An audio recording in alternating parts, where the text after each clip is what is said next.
Make America great again. See that hat?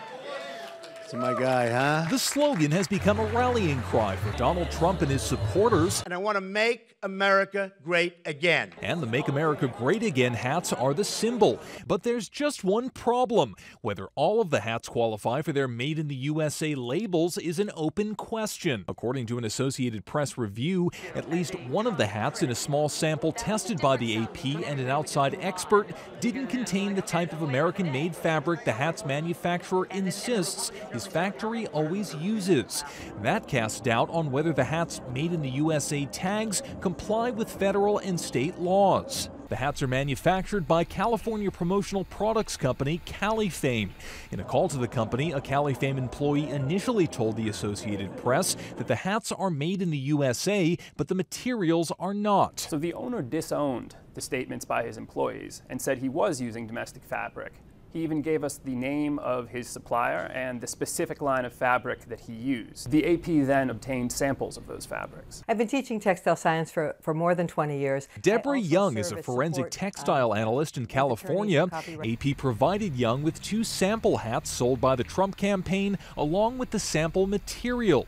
After examining them under a microscope, Young says fabric from one of the hats bears no resemblance to the sample. I am completely confident of this outcome. Made in the USA tags are regulated by state and federal laws. In California, 95% of a Made in the USA product's value must come from domestic sources unless key components are unavailable domestically.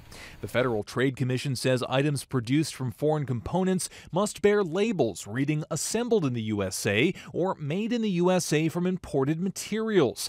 Califame's owner insists his products comply, but declined to comment on the AP's findings. The true origin of the fabric in the hat tested remains a mystery, whether it's U.S. or foreign made and by whom. There's a lot of merchandise at market that carries a Made in USA label that isn't actually made in the U.S. Kevin O'Brien is the president of Ethics Ventures, a Massachusetts promotional products company that sources products to meet customers' labor and country of origin standards. He says the problem is systemic. The lack of enforcement has allowed people to label as they want and represent as they want. If some of the Make America Great Again hats are not made in the U.S., it would seem to contradict one of Trump's key platforms: bolster domestic manufacturing jobs and reject products imported from overseas. The presumptive Republican nominee told AP that his staff visited Califame's Southern California factory and even received documents guaranteeing that the hats qualified for the Made in the USA labeling. In a phone call, Trump said he would, quote, bring a lawsuit if the material isn't from the U.S. Robert Bumstead, Associated Press. That nobody will ever mess with us.